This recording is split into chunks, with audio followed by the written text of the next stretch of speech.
नमस्कार दोस्तों, राजभर की पाठशाला में आप सबका स्वागत है।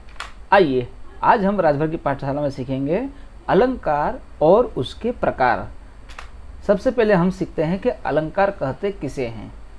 जैसे कि आप सबको पता है कि अलंकार का जो शाब्दिक अर्थ है वो होता है आभूषण, कि आभूषण को ही हम अलंकार कहते हैं।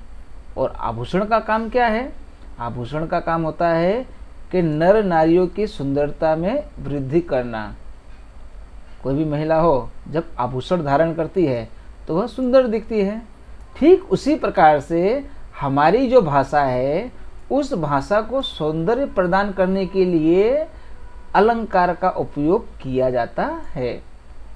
अब ये अलंकार अर्थात ज्वेलरी अर्थात गहने। अब भाषा की सुंदरता को सौंदर्य बनाने के लिए कौन से गहनों का उपयोग किया जाता है?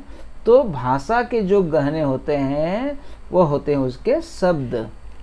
तो जो शब्द होते हैं, शब्द और अर्थ को सुंदरता प्रदान करने के लिए ही अलंकार का उपयोग किया जाता है। अब हम चर्चा करेंगे अलंकार के भेद। तो कुल मिलाकर के अलंकार के दो भेद होते हैं। और वे दो भेद कौन कौन से हैं? तो दो भेद हैं, शब्दालंकार और अर्थालंकार। तो अलंकार के कुल दो प्रकार देखने को मिलते हैं, शब्दालंकार और अर्थालंकार। आइए अब हम सीखते हैं कि शब्दालंकार कहते किसे हैं। शब्दालंकार था शब्द, तो काव्य में जहाँ शब्दों के विशिष्ट प्रयोग से सौंदर्य और चमत्कार उत्पन्न होता हो, बस वही हमारा शब्दालंकार है। जिस तरह से शब्दालंकार जो नामकरण किया गया है, तो शब्दालंकार अर्थात शब्दों के प्रयोग से सुंदरता और चमत्कार उत्पन्न होता हो, वो होता है शब्दालंकार। उदाहरण स्वरूप हम देखें कि तट तमाल तरुवर बहु छाए। तट तमाल तरुवर बहु छाए, ये जो पंक्तियाँ लिखी है, इन पंक्तियों में हम देखें तो त और त, इस प्रकार से ये जो त वर्ण है ये विशेष रूप से इन पंक्तियों में लयात्मकता, सौंदर्य और चमत्कार उत्पन्न करते हैं। तत तमाल तरुवर बहु छाए, तो देखा यहाँ पे लयात्मकता, चमत्कृति और सौंदर्य प्रदान होने के कारण यह शब्द अलंकार कहलाता है। शब्द अलंकार के कुल तीन भेद हैं, अनुप्रास अलंकार, यमक अलंकार और श्लेष अलंकार। आइए अब हम सबसे पहले शब्द अलंकार का जो प्रथम भेद है, अनुप्रास अलंकार, इसकी चर्चा करते हैं। तो काव्य में जहाँ समान ध्वनियों अथवा वर्णों की एक से अधिक बार आवृत्ति होती है, वहाँ हमारा होता है अनुप्रास अलंकार। अर्थात कहने का तात्पर्य यह है कि वर्ण, एक ही वर्ण की आवृत्ति बार बार होती हो अथवा एक वर्ण बार बार पंक्तियों में आता हो, तब वहाँ होता है हमारा अनुप्रास अलंकार। जैसे कि यहाँ कुछ उदाहरण आपको दिख रहे हैं कि पोथी पड़ी पड़ी जग मुआ पंडित भया न कोय। तो देखिए पोथी प प प और प वर्ण की आवृत्ति बार बार यहाँ दिखाई दे रही है। तो इस प्रकार से यह हमारा कहलाता है अनुप्रास अलंकार। ठीक उसी प्रकार से दीन बंधु दुखियों का दुख कब दूर करोगे। तो हम देखते हैं कि दीन दुखियों का दुख कब दूर करोगे, तो यहाँ पे दो वर्ण की आवृत्ति बार बार होती है, इसलिए यहाँ पर भी अनुप्रास अलंकार देखने को मिलता है। और जितने उदाहरण आप लोगों को दिखाई दे रहे हैं, इन सभी उदाहरणों में आप देखिए कि एक ही वर्ण की आवृत्ति बार बार होती है, चाहे वो म हो, चाहे क हो, चाहे ग हो अथवा तो न हो। तो अनुप्रास अलंकार की जो यही पहचान है कि एक वर्ण एक से अधिक बार बार आते हों, तो बस वही होता है हमारा अनुप्रास अलंकार। आइए अब सेकेंड नंबर पे जो हमारा है यमक अलंकार, उसकी चर्चा करते हैं कि यमक अलंकार कहते किसे हैं। जब कविता में अथवा पंक्तियों में किसी एक शब्द का एक से अधिक बार भिन्न भिन्न अर्थों में प्रयोग होता हो, बस वही हमारा है यमक अलंकार। उदाहरण से हम देखिए कि काली घटा का घमंड घटा, तो जो काली घटा का घमंड घटा, तो घटा जो शब्द है 2 बार आया हुआ है, अर्थात एक से अधिक बार आया हुआ है। लेकिन इन 2 घटा जो शब्द है उनका जो अर्थ है वह भिन्न भिन्न होता है। कैसे? काली घटा काले बादल, घमंड घटा अर्थात यहाँ जो घटा है उसका अर्थ होता है कम होना, कि काले बादलों का जो घमंड है वह कम हुआ।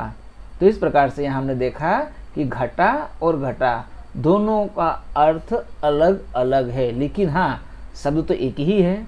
कुछ और उदाहरण देखते हैं कि माला फेरत युग भया फिरा न मन का फेर, कर का मन का डारी दे मन का फेर।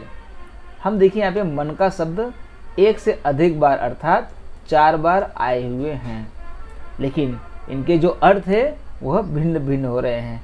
यहाँ हम देखिए कि जो दूसरा और चौथा जो शब्द है मन का, उनका अर्थ होता है मोती, मोती के संदर्भ में लिया गया है। और लेकिन जो प्रथम और तृतीय जो मन का शब्द है उनका अर्थ होता है मन से, अर्थात हमारे हृदय से। तो इस प्रकार से मोती और हृदय के संदर्भ में मन का शब्द का उपयोग किया गया है। शब्द एक ही होते हैं, एक ही शब्द 2 बार अथवा 3 बार अथवा 4 बार प्रयुक्त हो, लेकिन हाँ उनके अर्थ अपने आप में अलग अलग हो, वही होता है हमारा यमक अलंकार। 3rd नंबर है हमारा श्लेष अलंकार। श्लेष का अर्थ होता है चिपका हुआ। देखिए यहाँ स्पष्ट रूप से लिखा गया है कि श्लेष का अर्थ होता है चिपका हुआ अर्थात छिपा हुआ। जब कोई हमारी कविता की पंक्ति होती है, एक ही शब्द में अनेक अर्थ निकलते हो अथवा एक ही शब्द के अनेक अर्थ प्रकट होते हो अथवा उसमें छुपे हुए हो, बस वही कहलाता है हमारा श्लेष अलंकार। उदाहरण स्वरूप देखिए कि रहीमन पानी राखिए बिन पानी सब सून, पानी गए न उबरे मोती मानुष चुन। अब यहाँ जो पानी शब्द का जो उपयोग किया गया है वह अलग अलग अर्थों में उनका उपयोग किया गया है। जैसे कि रहीमन पानी राखिए, तो यहाँ जो पानी है वह मनुष्य के संदर्भ में पानी का अर्थ होता है सम्मान।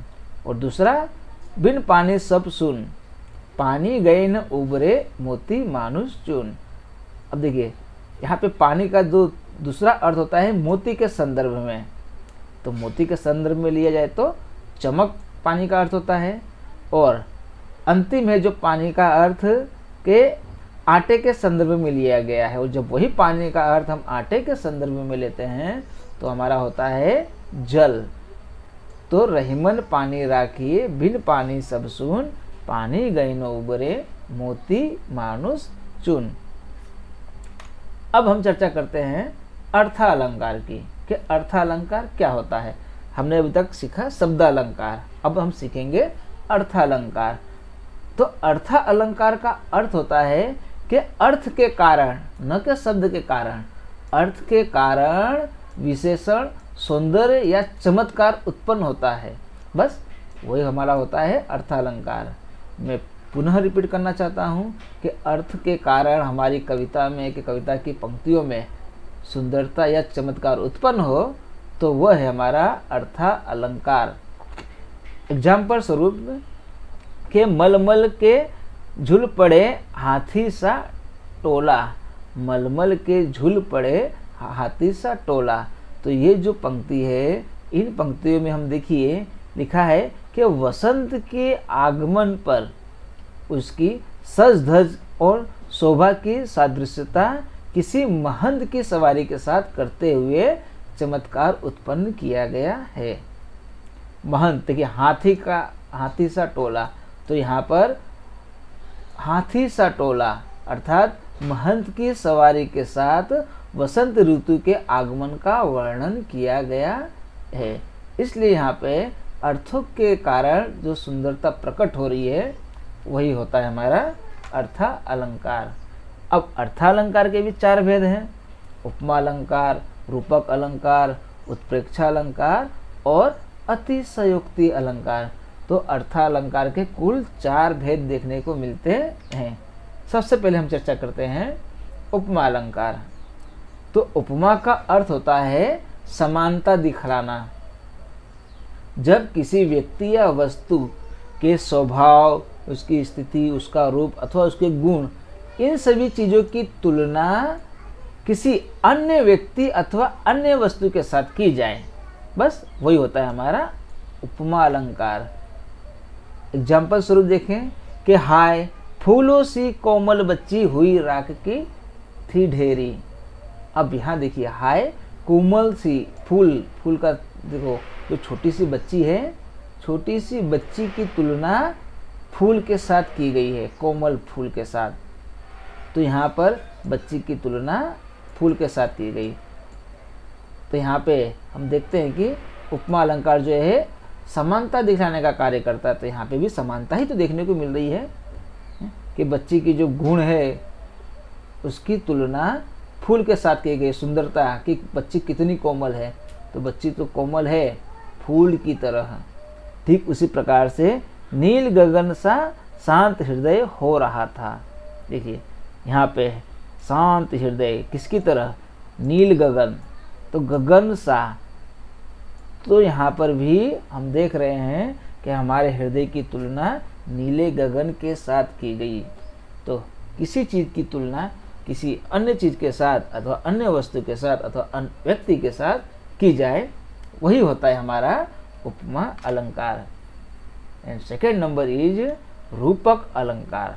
तो रूपक अलंकार क्या होता है, तो जहाँ गुण, स्वभाव, इन सभी की अत्यधिक समानता के कारण प्रस्तुत और अप्रस्तुत अर्थात उपमेय और उपमान में भेद न दिखाया जाए, उसे अभिन्न माना जाए, तो वही होता है हमारा रूपक अलंकार। उदाहरण स्वरूप, मैया में तो चंद्र खिलौना ले हो। अब देखिए चंद्र खिलौना, यहाँ पर चंद्र खिलौना में चंद्रमा पर खिलौने का आरोप किया गया है, अतः यह रूपक अलंकार है। तो यहाँ पे जो खिलौना है किसकी तरह, चंद्र की तरह, चंद्र, तो चंद्र खिलौना की बात की गई है। दूसरा उदाहरण है कि पायो जी मैंने राम रतन धन पायो। देखिए राम रतन धन, धन तो मिला है लेकिन कैसा, राम रतन धन मिला है यहाँ पे। तो यहाँ पे चंद्र खिलौना, राम रतन, तो कुल मिलाकर के प्रस्तुत और अप्रस्तुत में यहाँ भेद नहीं दिखाया गया है, उन्हें एक समान माना गया है। खिलौना और चांद एक हैं, धन है, रतन धन है राम। तो इस प्रकार से यहाँ पर हम देख रहे हैं कि अत्यधिक समानता के कारण प्रस्तुत अथवा अप्रस्तुत में भेद न दिखा करके उन्हें एक ही मान लिया गया है, अलग नहीं माना गया है कि चांद खिलौना अलग नहीं है, एक है। तो रतन धन है, राम रतन धन अलग अलग नहीं है, वह एक है। तो इस प्रकार यहाँ होता है हमारा रूपक अलंकार। आइए अब चर्चा करते हैं हम उत्प्रेक्षा अलंकार की। उत्प्रेक्षा अलंकार किसे कहते हैं, तो जहाँ प्रस्तुत अर्थात उपमेय और अप्रस्तुत अर्थात उपमान, तो प्रस्तुत में अप्रस्तुत की संभावना प्रकट की जाए। क्या संभावना, बस वही है हमारा उत्प्रेक्षा अलंकार। और जब उत्प्रेक्षा अलंकार की जो पहचान है, मानो, मनु, मनहु, जानो, तनु, जनु, जनुहु, ज्यों, ऐसे शब्दों का उपयोग किया गया होता है। उदाहरण स्वरूप, उस काल मारे क्रोध के तनु कांपने उसका लगा, मानो हवा के जोर से सोता हुआ सागर जगा। मान लीजिए कि हवा के जोर से जो सागर शांत था वह एकाएक जग गया है। तो यहाँ पर मानने की बात की गई कि हमें मान के चलना है, क्या संभावना व्यक्त की गई है कि मानो ऐसा ही हुआ। नेत्र मानो कमल हैं, और हकीकत में नेत्र कमल तो है नहीं, लेकिन हमें तो सिर्फ मानना है। तो उत्प्रेक्षा अलंकार में हमें संभावना प्रकट की गई होती है यही इसकी पहचान है। और चौथा है अतिशयोक्ति अलंकार। किसी बात को अत्यधिक बढ़ा चढ़ा कर कहा जाए, वही हमारा अतिशयोक्ति अलंकार। जैसे कि हनुमान की पूंछ में लगन पाई आग, लंका शीघ्र जल गई, गए निशाचर भाग। देखो, हनुमान की पूंछ में लग न पाई आग, तो हनुमान की पूरी पूंछ में आग भी नहीं लगी और सारी की सारी लंका जल गई और जो निशाचर राक्षस है वे भाग गए। तो यहाँ पर बात को बढ़ा चढ़ा कर कहा गया है। एक तो हनुमान की पूंछ में आग लगी भी नहीं है और ऊपर से पूरी की पूरी लंका जल गई। तो यही है अतिशयोक्ति। दूसरा उदाहरण हम देखें कि इतना रोया था मैं उस दिन, ताल तलैया सब भर डाले। अब आंखों से इतने नीर बहे, इतने आंसू बहे कि जो तालाब थे, लेक, वे सब भर चुके हैं। अब भला ऐसा कहीं होता है? नहीं ना होता है। तो बस यही है अतिशयोक्ति अलंकार कि किसी बात को हम बड़ा चढ़ा कर कहा जाए तो वह होता है हमारा अतिशयोक्ति अलंकार। तो दोस्तों, अलंकार से संबंधित मेरा वीडियो आपको जरूर पसंद आया होगा। तो मेरे इस वीडियो को लाइक करिए, सब्सक्राइब करिए और हाँ, शेयर करना न भूलिए। धन्यवाद।